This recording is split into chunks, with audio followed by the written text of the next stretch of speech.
Good evening, everyone. Let me call the commission meeting to order for the ISBA workshop. If we'll stand for a moment. I suppose and remember 23 years ago today, Yes. the victims of that tragic terrorist attack.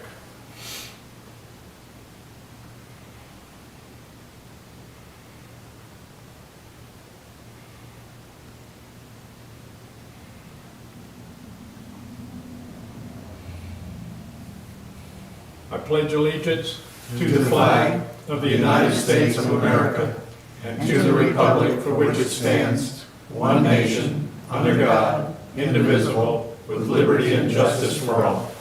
Roll call, please. Mayor Gibson. Here. Vice Mayor Lindlaw. Here? Commissioner McGee. Yes. Commissioner Catadano. Here. Commissioner Hyde. Yes, here.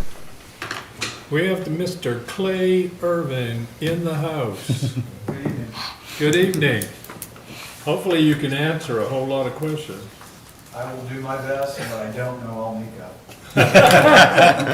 That's why he's been so successful all these years, right? You've done this before. Yeah.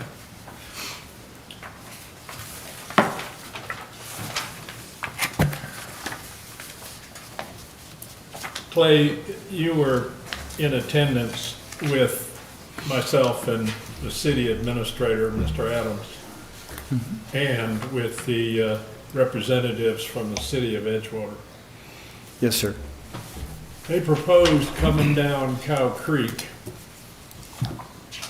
And for a talking point, because I told them that and they're not coming south of Ariel Road, they made a suggestion of coming down to a certain point, which is just south of Ariel Road. And they also mentioned that this was a 10 to 15 year project and getting clay. But my question is going to be, can the city of Oak Hill go across all the way to 95? Right now, And basically cut them off. we're seeing that both Oak Hill and Edgewater have interest out to I-95. And the whole purpose of the interlocal service boundary agreement is so that cities and counties can use that as a tool to jointly plan for the future.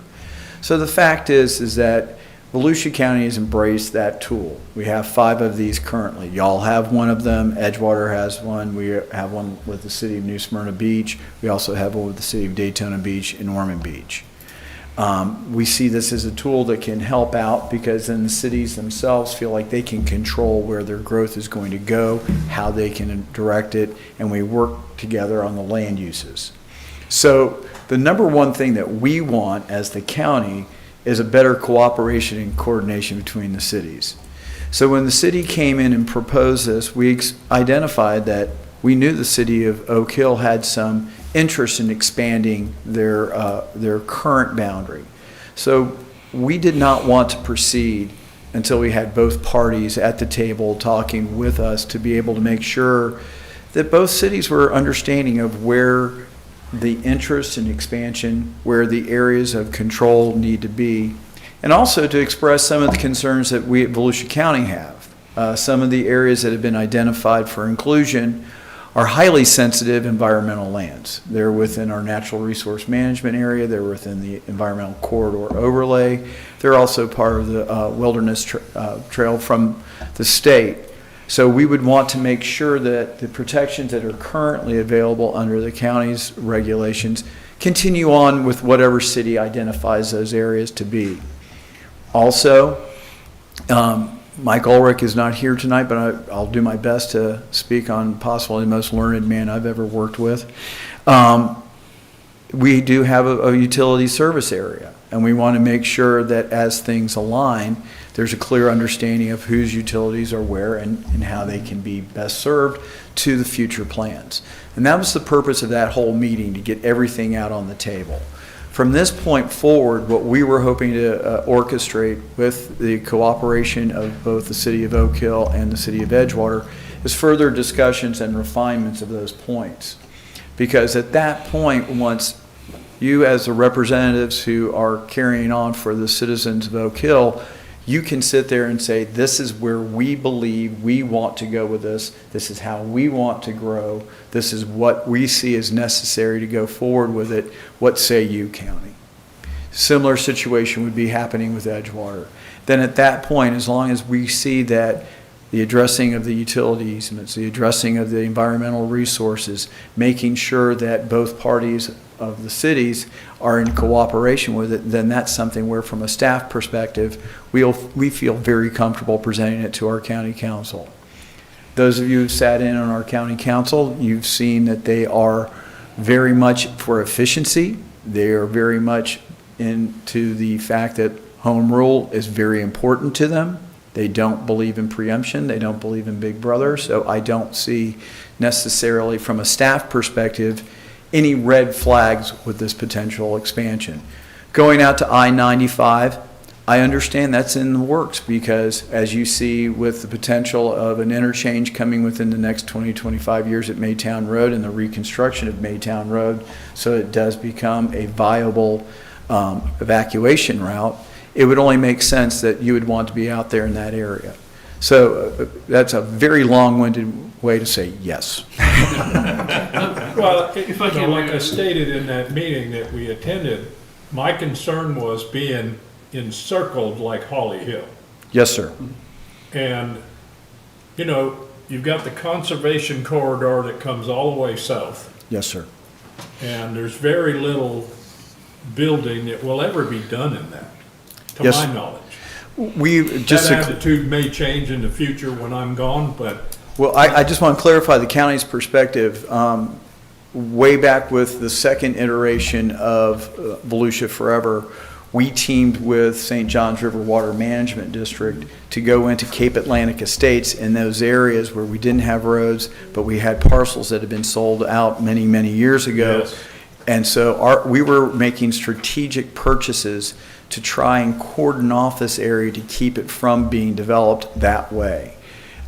We saw that because St. Johns River Water Management District had a small lot acquisition where they would work with local governments in these antiquated subdivisions so that way we could prevent them from being developed if they were in an area that was of critical concern to both the Water Management District, Volusia County, as well as the cities. So that is an area that has been targeted. It's something that's critically important to our county staff and to our county council to make sure that those are protected. Because again, when you start seeing those pockets of development because of these antiquated subdivisions, you run into even more trouble. How do you deliver services out there? You don't have utilities out there. You don't have paved roads. You really don't have public rights of ways. And we see that as one of the really prime examples of urban sprawl that we're trying to prevent. Mayor, if I could just yes, sir. kind of give a little bit of the overview. We kind of jump right into the substance, but I don't know if everybody knows what an interlocal service boundary agreement is, how it comes into existence. You know, Clay did say what the purpose of it is, but the way it starts is a jurisdiction will adopt what's called an initiating resolution. And it could be the county, it could be a municipality. And they will, in that resolution, you know, include some municipalities. Now, has any resolution been adopted? No, sir. Nothing yet, okay. So that's really the step one. And so, you know, Edgewater could initiate it, the county, is there any discussion about who would initiate it? Or? County does not initiate ISBAs as a general rule. So it would either be Edgewater or Oak Hill? Correct. And our goal is to have that concurrent. Well, there's one that's going to be initiating, one would be, the other would probably be invited Amending. along with the county, and then we would respond, the county would respond with a resolution. And then you do then sit down to a negotiation process to address a litany of issues. But in that, what's important about that resolution, it identifies the area and the topics you want to address in the ISB. So that's what's important about that resolution. It says this is the area we're going to talk about, and these are the types of issues and services we're going to discuss. Can I ask a question there? In that, when you're talking about the agreements, is that between the cities or the cities and Volusia County? I think all three parties. Okay, all right. Right, so So, they go, Right now, we have independent because y'all don't necessarily have a shared boundary other than what's already in the municipal area, but we have defined areas right now for each one of the ISBAs, and it's just between Volusia County and Edgewater and Volusia County and Oak Hill. The idea of a tri-party for one of these, we can work with, let me put it this way, whatever way the cities feel is most appropriate for them to do so. so you don't have a tri-party? No, No, it's all individual? all individual. Okay. And the other aspect of that is that part of it is also agreeing to joint planning in your comprehensive plan and your intergovernmental coordination element. You have to go in and identify that you will do that. And for the most part, we've been able to utilize it relatively easily because the areas we've been talking about are going to be urban in nature. So you look at the places that are within the ISBA or Interlocal Service Boundary Agreement area for New Smyrna Beach. It's areas that already have urban densities that are just going to be developing, and when they develop, they have to connect to that city's utilities, so it only makes sense that that city have some control over these areas that inevitably will be theirs.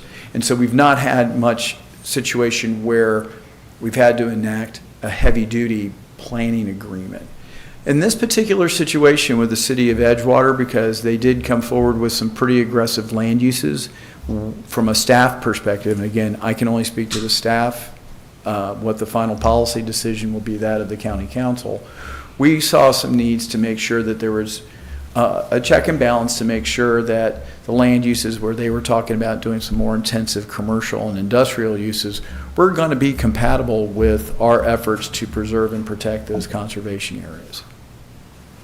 So we are, again, long-winded answer to, yeah, we'll do whatever y'all want to do. We'll work with both cities to come up with an agreement. If it's tri-party or if it's individuals, will be part of whatever. that, what run through, don't mean to interrupt you, but Yeah. what was running through my mind is that we just made a purchase agreement, right, with the Volusia Forever and the St. John's Water Management, and bought 72 Mhm. acres over County, here, yeah. gonna, right?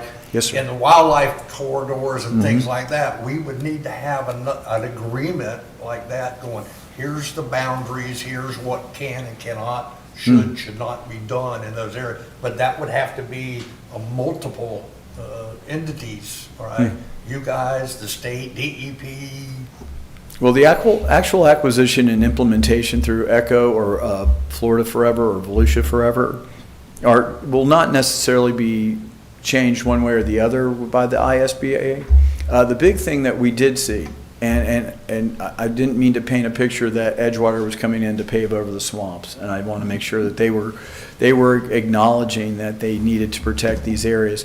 They saw that doing the annexation of those areas would provide them a benefit from their community rating system, point system, because it increases their open space of natural areas, which can be utilized to help direct for stormwater and floodplain management. So we see it, again, as a benefit for both the cities and the county that we could do so. And, we agree that, we're cognizant of the concerns that y'all have for the continuity of the wildlife corridor, the importance of the preservation of those areas, and we could definitely work that through with the joint planning agreements. So so Edgewater, they didn't adopt the initiating resolution, they reached out and talked to y'all first. Yes, Yeah. So you ended up contacting, I guess, okay. yes. What would you like to be the next step? What I would like to be able to do is, before we initiate any kind of official actions by either of the local elected officials, is that for the staffs of both the cities and the county to get together to go over those specific details as I was talking about. Where does it line up? Is that consistent? Y'all may need to provide direction to your staff, whatever that may be. So then that way we can come up with a rough idea of where we're going with it addressing some of these issues of utilities, some of these issues of land use, so that way we can get all the details so that there's a cleaner package presented to the local officials. So there's not going to be any kind of guesswork at that point about what's going on. And if the preliminary ideas are acceptable to the two boards, or excuse me, the elected officials for both Edgewater and for Oak Hill, then we can start that initiating effort at that point with the resolution asking for us to go forward. So what you would like to do is, in essence, almost have the agreement agreed upon before we ever start the formal process? I mean, the details of it. The details, yeah, because, you know, once you initiate it, that's when it gets messy. You know, the fact is if we jump into the water and we don't know how deep it is, Right. I don't like jumping head first into a foot of water. Just so you all know that the law requires that we at least negotiate for 6 months. You know, once it's initiated, we've got to negotiate for 6 months. And then there is a process if we reach what's called impasse, which would involve joint public meetings of the commissions, the governing bodies of the county, the city, and both cities. So there is a process to try to work it out. But I think what Clay's saying is if we can try to come up with a conceptual idea of what both of us can agree to, then one of the cities can be initiating, and the other one would be the invited, participant. Then we have 60 days to respond. And then at that point, we can pretty quickly, hopefully, hammer out the details of the agreement. Once we have the conceptual idea, now if we can't agree on the concept, then I guess in theory, either city, the county could, but according to Clay, the county doesn't. But that either city can just say, I want to formally initiate the service boundary agreement negotiation, and they could adopt the initiating resolution, outline the area, the topics to be addressed. Presumably, that goes to the county, and we would also be invited. Or if we adopted it, we would invite Edgewater and the county, and that would start the formal negotiation process, which Clay says could get very detailed, very bogged down if you're not generally in consensus of what's going to happen ahead of time. And I think what Clay and the county would like for us to, the next step to try to see if we can get that consensus before either city initiates the formal process. So. Yes. Mayor, quick question, if you don't mind. Is there like a specific time frame that we need to have this accomplished by? Because I know several months ago, I contacted the city about our ISBA that was going on for renewal, and I wanted to see if there was a time frame that we need to have this worked out well before any initiation starts with the other cities. Okay. When we had that large meeting between the two cities and the county, what I agreed to is that we would sponsor having the meeting between the staff, and it was asked if we could do that relatively quickly. So that's why we would, depending on which way y'all feel like going from this point forward, we could get the meetings set up within the next 30 days between yourself and whoever else wants to attend the meetings with the Oak Hill staff and county staff to, again, it's not finalizing to the nth detail, but it's kind of saying, okay, here's the line. Here are some of the concerns the county has. Here are some concerns that Oak Hill has. Here are some concerns that Edgewater has. Can we work through these? And if we can, great, then take it back, as Scott was talking about, because these are actually amendments to existing ISBAs. So it'd be amending the map. And if that amendment of that map dictates additional steps, we need to get that hammered out beforehand. So what you're viewing this as is not a new ISB with 3 parties, it's amending Oak Hill as ISB and amending Edgewater's existing ISB. That's the way we originally envisioned it. Okay. If you would like to do something different, we can do that as well. It doesn't know if it matters. Is there an advantage or disadvantage of doing it either way? No, sir. It's just that you have an existing ISBA, so we see it as an amendment as opposed to. One thing that could be an advantage, or disadvantage, I guess, depending on how you look at it.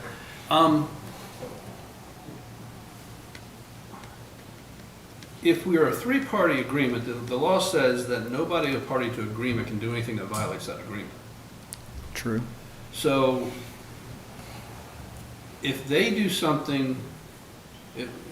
or we, either, pick a city, I don't wanna throw everything on Edgewater. But if one city does something that technically violates, say Oak Hill does something that violates Edgewater and the county's ISB, I don't know that that would be a violation of the law, whereas, because we're not a party to that one. Okay.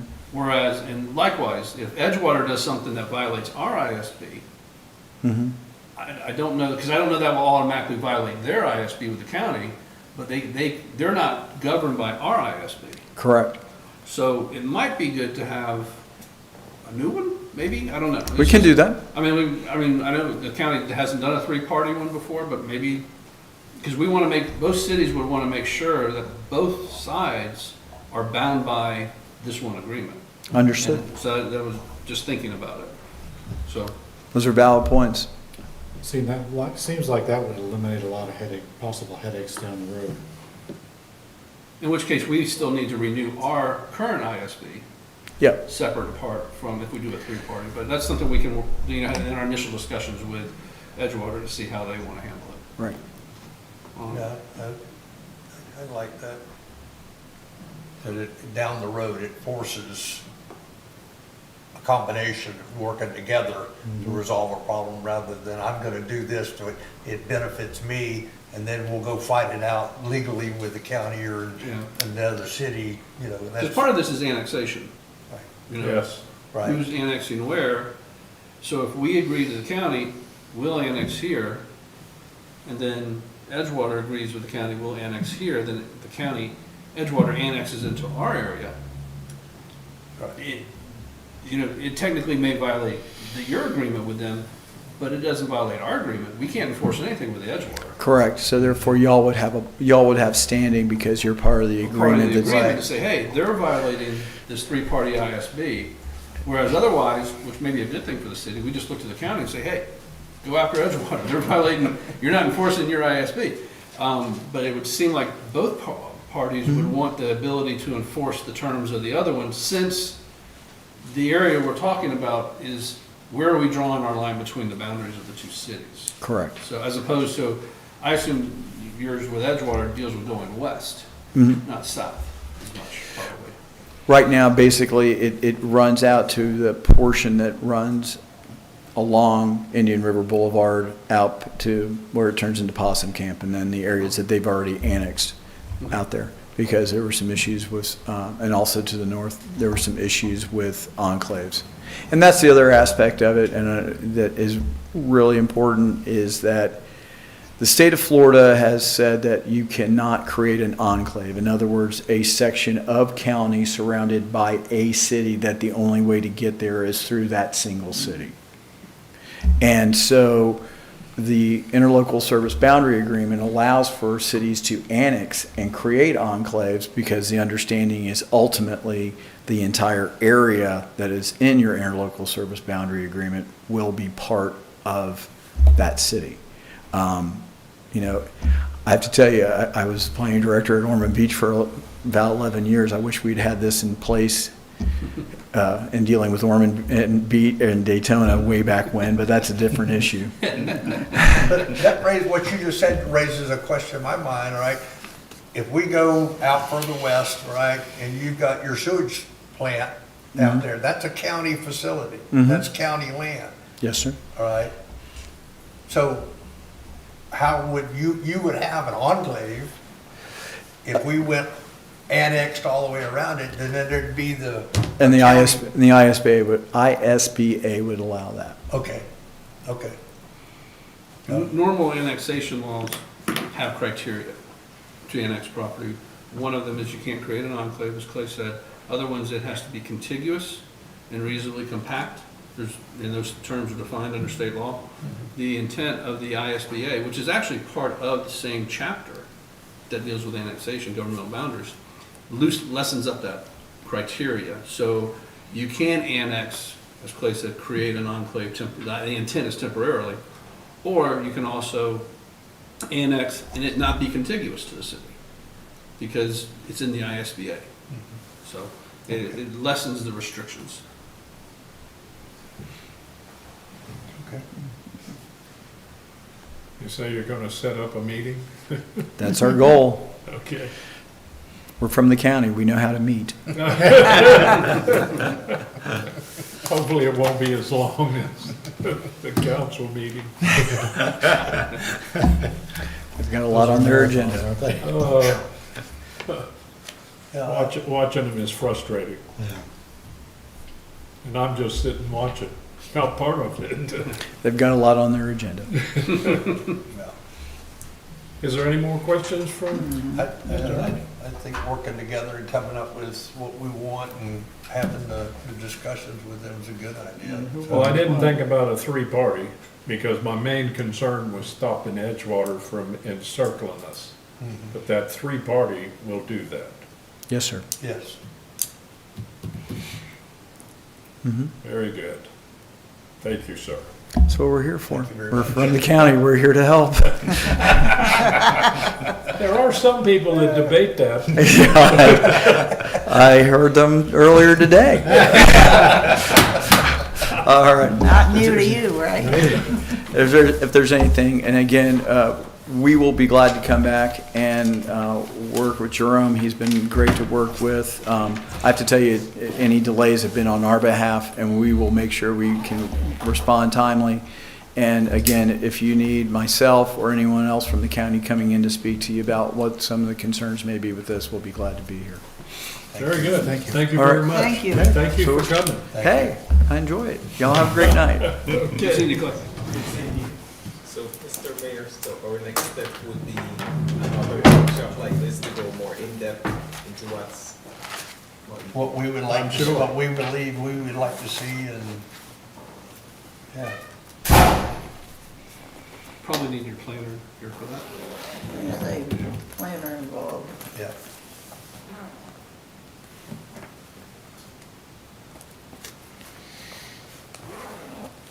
I was trying to find out, because initially when I approached them about our ISB and I was coming up for renewal, if there's a time frame that we need to have this completed by. So that, I don't know what happens if we miss the deadline. Yeah. When does our ISBA Um, expire? It's 10 years, isn't it? So it's 20 27. years. It can be no longer than 20. This one is 17. Yeah, this one was not that long. Not 20? I think. Yeah, August 16th of 2017. Yeah, this one was 2017. We needed to start the renewal process this coming year, Okay. because it's like. You gotta do it at least 18 months before, yeah. It was approved by the county on 8/24 of 17. And it was 10 years? Or how many years? We're past 5, so.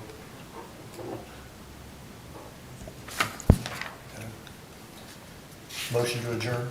Second. We have a motion and a second.